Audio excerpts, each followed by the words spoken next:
Bienvenidos a Conversaciones sin editar, un podcast de música, libros, una conversación entre ustedes y yo. Hoy quería hablarles de un conjunto de libros de el escritor francés Christian Jacques. Es un egiptólogo, nació en 1947, estudió en la Sorbona y tiene la costumbre de mezclar de una manera magistral, de una manera deliciosa, el rigor histórico, o sea, cuando te da fechas, te da periodos de historia, te sitúa en el lugar, te hace vivirlo, con esta ficción que te hace mejor entender el hecho, con este novelarte, más que tener el hecho, más que saber que esto ocurrió en el año 5000 antes de Cristo o en el 2000 después de Cristo o en el 3000 después de Cristo, te hace meterte en un personaje que lo está viviendo, que lo está sintiendo y que puede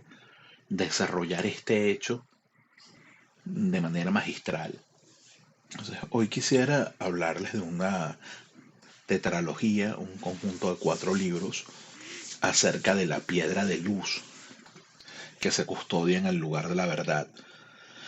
Pero en vez de darle tantos spoilers acerca de los 4 libros, quisiera empezar por situarlos en el sitio. Estamos en el antiguo Egipto. Estamos hablando del Reino Nuevo, dinastía 18. O sea, estamos hablando de Ramsés el Grande. Estamos hablando de Abu Simbel. Las pirámides existen, ya están allí, siguen estando en Giza, ya son antiguas. Pero ahora los templos funerarios no son ahí en Giza, sino que son en Tebas, al otro lado del río de Tebas, en la otra orilla del río Nilo, en lo que actualmente conocemos como el Valle de los Reyes y el Valle de las Reinas. Entonces, imagínense la majestuosidad, esto es nuevo, es un valle, y vamos a empezar por definir qué pasa, quién construye esas tumbas.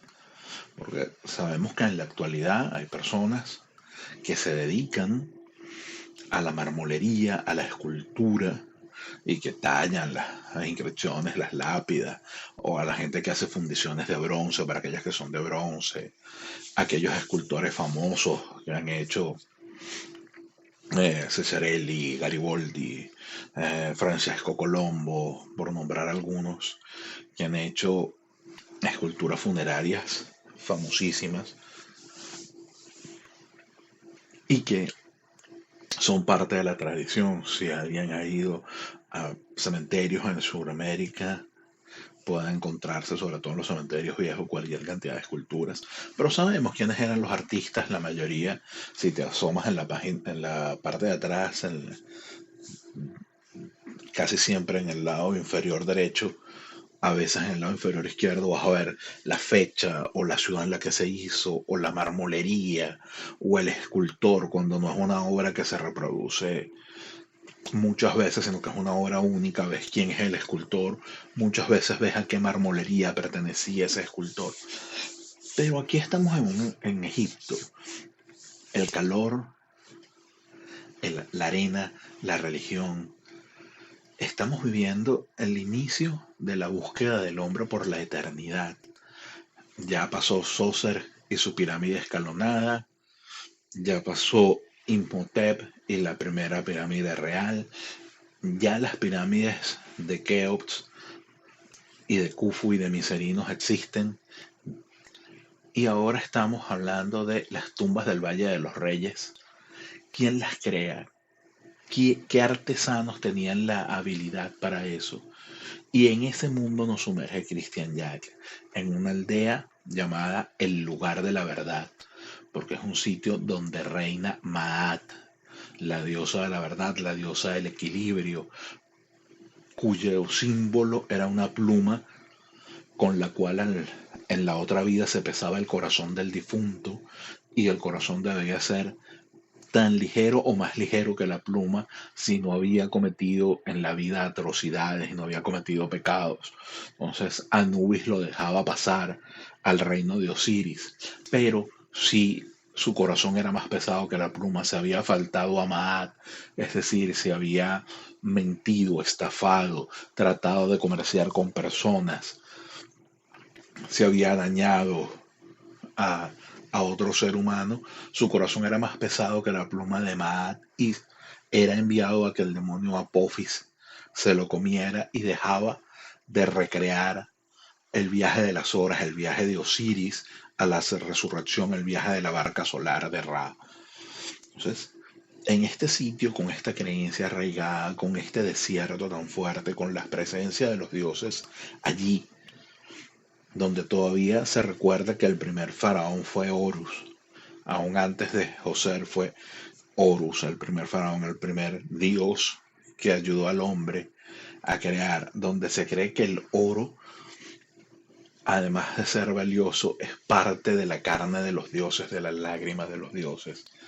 Existe esta aldea dedicada única y exclusivamente a la creación de las moradas de la eternidad, donde el Ka de los faraones y de las reinas vive eternamente en, en la Acacia de Occidente, donde el Ba, donde el cuerpo etéreo del faraón regresa a comer de las mesas de ofrendas creadas en las tumbas. Entonces está esta aldea donde se guardan los secretos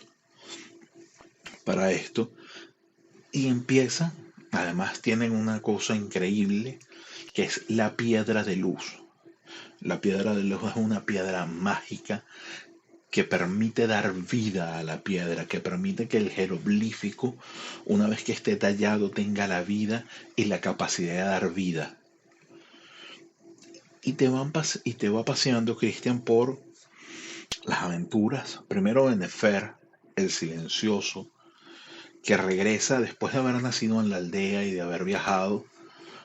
por el mundo antiguo, regresa después de haber escuchado la vocación, de haber escuchado la llamada, de haber sentido que necesita crear, que necesita entrar a la, al lugar de la verdad y dejar que salga el fuego que lo consume, el fuego de la obra primordial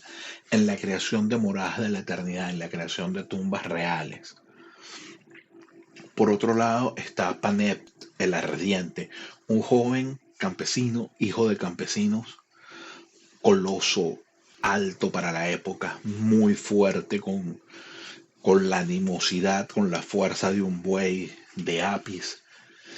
que se escapa de su casa porque siente la llamada, pero su llamada es diferente. La llamada de él es una llamada que no ha aprendido, es la llamada del fuego del que quiere dibujar, del que necesita entender,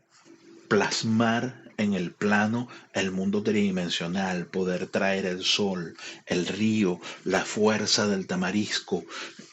la vitalidad de la cigüeña de Tot, poder dibujarlas en un papiro o en una piedra y que ese dibujo cobre vida y que sea tan real que permita volar a los campos elíseos, bueno, no a los campos elíseos, sino a la Acacia de Occidente, a la tierra de Osiris, donde descansan las almas y los Ka inmortales. Y empieza su búsqueda, Panep, de dónde puedo realizar esto, dónde puedo cumplir mi llamada, dónde puedo aprender a dibujar más allá de lo que mi mano me hace imaginar y trazar en la arena. Y llega, después de una serie de tropiezos que no voy a narrar, no voy a dar spoiler, llega al lugar de la verdad y cuando es aceptado en el lugar de la verdad, le toca aprender. ¿Y por qué aprender? Porque, vamos a ser sinceros, estamos hablando de campesinos, estamos hablando de alguien que no sabe leer jeroglíficos. El jeroglífico es una escritura sagrada. Estamos hablando de que no todo el mundo era capaz de entender las palabras que esconden el jeroglífico más allá de las imágenes que podían ser representadas en algún templo. Entonces este tipo tiene que empezar con los niños de la escuela a aprender a leer, a aprender a escribir sobre un papiro, sobre un ostracón, es decir, sobre un panel de arcilla blanca, de yeso blanco, donde pueda dibujar con un punzón o con un poco de negro humo, y que al final, si está mal dibujado o que no tiene la forma exacta, se puede raspar con una piedra un poco más gruesa y volver a dejar el plano para dibujar de nuevo, porque el papiro es caro, el papiro cuesta hacerlo, es el trabajo de muchos hombres. Para obtener el papiro no se le puede dar a alguien que está aprendiendo. Y Panet empieza a dibujar, a aprender con los niños y a recibir las iniciaciones donde el maná, donde la fuerza espiritual de la cofradía de artesanos del lugar de la verdad va fortaleciendo su mano y su ojo, donde aprende el secreto de las proporciones, el secreto de que no se dibuja a mano alzada en una pared de una morada a la eternidad. Primero se hace una cuadrilla y en esa cuadrícula hay unas proporciones sagradas que se respetan. Esas proporciones sagradas les permiten saber de qué tamaño va a ser un hombre, de qué tamaño va a ser un animal, de qué tamaño va a ser una planta, qué tan grande o qué tan pequeño se puede ver el faraón con respecto a las personas que lo sirvieron en vida, cómo se dibuja una mesa de ofrendas, cómo se dibuja un ave, cómo se dibuja eh, el pasto, la brisna, la hierba, y va adquiriendo el conocimiento de qué hay en las moradas de la eternidad, por qué se usan estas escenas del libro de Salir a la Luz o el libro de los muertos, donde se recrea el viaje de la barca solar, de la barca de Ra, que todas las tardes muere en el horizonte y atraviesa el infortunio de la noche, lucha contra el caos para renacer cada mañana invicta, y ese ciclo de renacer está marcado en el libro de las horas y en la forma en que se hace la decoración de la tumba, cuando hacen a Nut, la diosa del cielo estrellado. ¿Por qué tiene que estar Nut? Porque el cielo cobija el cuerpo del faraón y permite que bajo las estrellas se recree ese momento. ¿Por qué cuando se hace una mesa de ofrendas, la mesa de ofrenda tiene que tener comida, tiene que tener los atributos que tenía el faraón difunto? Porque cuando el Ka resucita, que no es una resurrección como la entendemos actualmente, sino que el Ka es este alma inmortal, y al pasar la prueba de no haber violado nunca a Amat, vuelve a esta tierra, vuelve y necesita estas ofrendas que están allí todo el tiempo animadas. Entonces, Panet aprende a hacer estos dibujos y entiende además con su profesor dibujante que es un pintor. Para nosotros actualmente las esculturas no tienen dibujo, pero en ese momento o en esa época las esculturas se hacían en la piedra, y para darles sombras, para darles más vida, para que se vieran más reales, estaba el pintor. Un ejemplo de esto puede ser el busto de Nefertiti que se encontró a principios del siglo XX en el Valle de las Reinas. Entonces, este tipo de trabajo y esta forma en que te va llevando Christian Jack en el viaje de Paneb te enseña cosas como el mito de Osiris, que fue desmembrado por su hermano Set, y que eh, Isis, su esposa y su hermana, buscó por todo Egipto las partes de Osiris hasta reconstruirlo, y en esa reconstrucción de Osiris, y por eso Osiris se pinta de verde, porque se crea, es el color del cadáver, el color de los muertos disecados en la momificación. Pero esa ventaja, esa momificación que hizo Isis la primera vez, le vuelve a dar la vida, pero ya con la vida que tiene no puede estar entre el mundo de los vivos, y entonces pasa a ser el rey eterno del mundo de los muertos, y deja encargado a su hijo Horus del reino de los vivos. Te muestra Christian Jack el paseo de las fuerzas de los dioses, de cómo Hathor es una diosa de amor, de dulzura, de feminidad, de cómo las sacerdocisas de Hathor se encargan de atender las pequeñas hornacitas que hay en todas las casas para que siempre los difuntos y los antepasados de la cofradía del lugar de la verdad vuelvan a animar con su CAI, con su va, la mano de los nuevos integrantes de la cofradía. Como las sacerdotisas de Hathor son hermosas, son bellas, son las mujeres que tienen el secreto de la sensualidad, cómo se maquillan, cómo el maquillaje, además de ser por belleza, es simbólico y remarca los ojos para remarcar la mirada profunda de amor de Hathor. Te muestra cómo Thoth, el dios de la sabiduría, el dios de la escritura, puede ser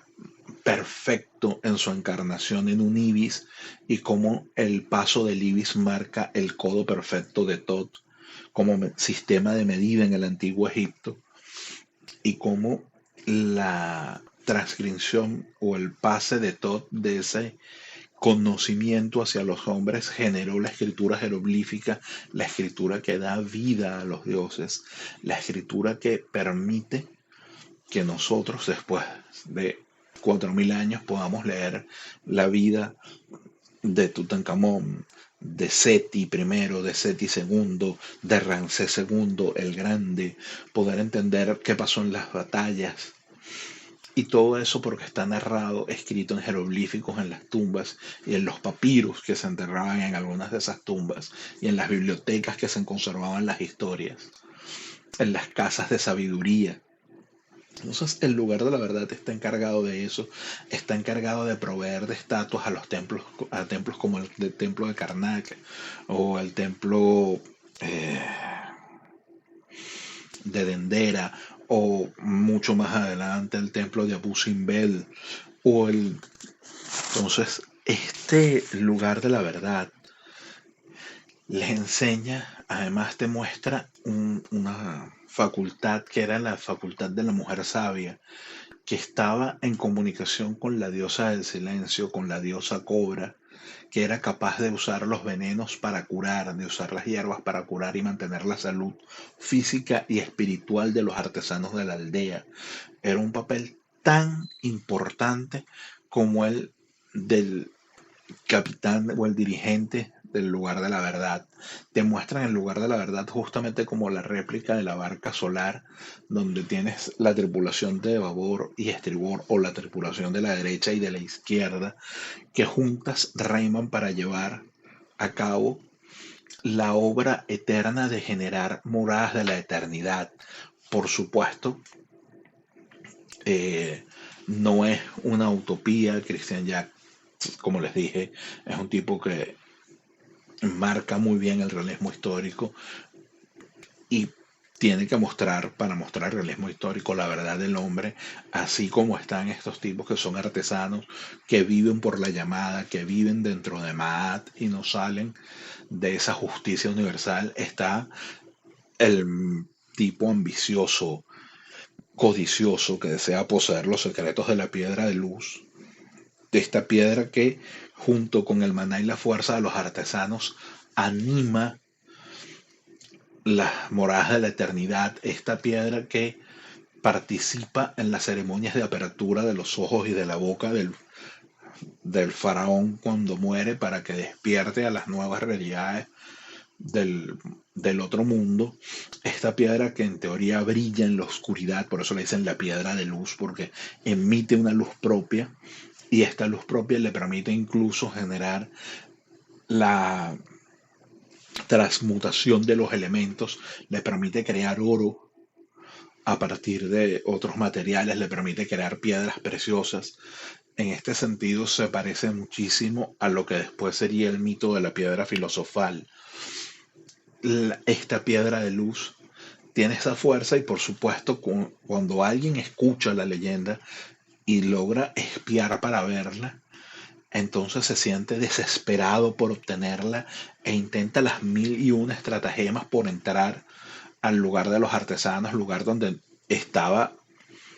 prohibido que pasara a la aldea del lugar de la verdad nadie que no fuese un artesano o fuese el faraón. ¿Por qué?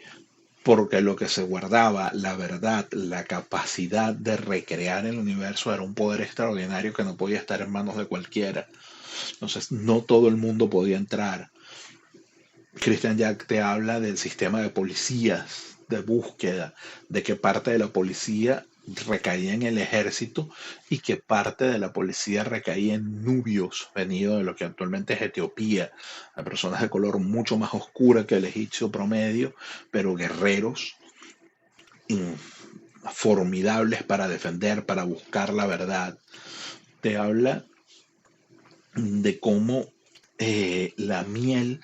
era considerada sagrada para los egipcios y era utilizada en medicina para el tratamiento de las quemaduras, para el tratamiento de las heridas. Esto que sabemos que la miel no se corrompe, la miel no se pudre fácilmente y por lo tanto, bien cubierto te sirve como una especie de antiséptico porque te aísla de las bacterias que pudieran estar en el aire. Te enseña parte de la farmacopea de cómo utilizaban algunos sauces para aliviar el dolor. Te enseña un mundo nuevo, te abre los ojos a cómo se construyó una morada de la eternidad, porque hay un pozo que no termina, que es un pozo.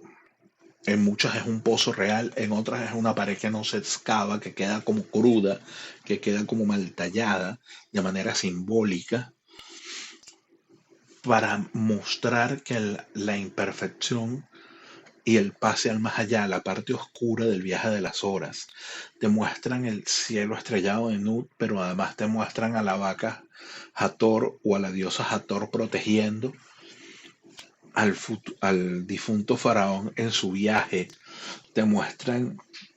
las tentaciones de Set, te muestran cómo la ira, la rabia, el poder desierto que se concentran en el dios Set, el lado oscuro de la personalidad humana, el lado asesino, puede tentar al faraón, puede obligarlo, y cómo para que un faraón renazca y sea Horus y sea realmente un Ka eterno que guíe a los egipcios, necesita dominar tanto la energía de Horus, la energía de la luz, como la energía de Set, es decir, necesita dominar sus cualidades, sus dones innatas, con lo que ha nacido, y asimismo necesita dominar sus malos instintos, su instinto guerrero, su instinto asesino, para no faltar nunca a Maat. Te muestran cómo hay diferentes mitos de la creación, cómo las festividades se respetaban a rajatabla, cómo había un tiempo para sembrar, cuando el Nilo pasaba la crecida y dejaba el limo fangoso, era el tiempo de sembrar, cómo había un tiempo para recoger, cómo había festividades y cómo si algo se hacía en un día que no estaba prescrito por el libro de festividades podía ser nefasto o incluso inválido a nivel legal si se juzgaba a alguien en un día que los horóscopos o los días de festividades no estuvieran propicios. Te muestran el poder de los sueños para los egipcios. Los egipcios veían el sueño como una especie de comunicación con el mundo del más allá y cómo a través de símbolos los dioses podían ayudarte a conocer el futuro y el porvenir inmediato o cercano. Demuestra la dependencia de este lugar de la verdad también del mundo exterior. ¿Pero por qué? Porque como un lugar donde solo hay artesanos, donde la gente que está dedicada a su llamada, no hay animales, que más allá que el típico animal de granja, un perrito, un gato, una oca, no hay gallinas para tener huevos, no hay vacas para tener leche, no se pesca. El lugar de la verdad tiene servidores campesinos que están dedicados a las tareas comunes o las tareas no sacras, como sería pescar, sembrar, cultivar, mantener las gallinas, como sería la herrería, no la orfebrería, sino la herrería. La herrería, mm, tomando en cuenta que no se trabajaba el hierro, sino que se trabajaba el cobre y el latón para las ollas, para los cuchillos, para los utensilios. La alfarería común, la alfarería de hacer un tarro, una olla, un vaso, un plato, era algo en que no se ocupaba un artesano en lugar de la verdad. Cuando el artesano al lugar de la verdad hacía alfarería, creaba cerámicas, creaba porcelanas, creaba obras dignas del faraón, un vaso canopo que pudiera contener los órganos del faraón por toda la eternidad. El carpintero común hacía muebles para la calle, hacía el artesano del lugar de la verdad que trabajaba la carpintería, construía mobiliario sagrado, mobiliario que luego se forraba en oro para estar dentro de una morada de la eternidad, dentro de una tumba real o dentro del Valle de las Reinas. Entonces, no iba a cortar la madera. Generalmente, para tener madera en el lugar de la verdad, había estos servidores que les traían la madera. A medida que vas avanzando, que te vas metiendo en el mundo, ves qué sucede cuando muere un faraón, la incertidumbre, el duelo. Te plantea hasta cierto punto lo que sucedió con Hatshepsut como reina faraona, cómo vuelve a ser fuerte el lugar de la verdad cuando hay un nuevo Ramsés como faraón, que saben que va a permitir que perduren para siempre las costumbres del lugar de la verdad. Entonces es un viaje histórico, un viaje mágico, un viaje religioso, un viaje interno en el alma de cómo vivían nuestros antepasados egipcios y de cómo los monumentos que hoy vemos se crearon y se vivieron para ser creados. Desde ya les recomiendo, si pueden leer estos 4 libros, que los disfruten tanto como los disfrutamos nosotros al leerlos. Gracias, un saludo y hasta nuestro próximo programa.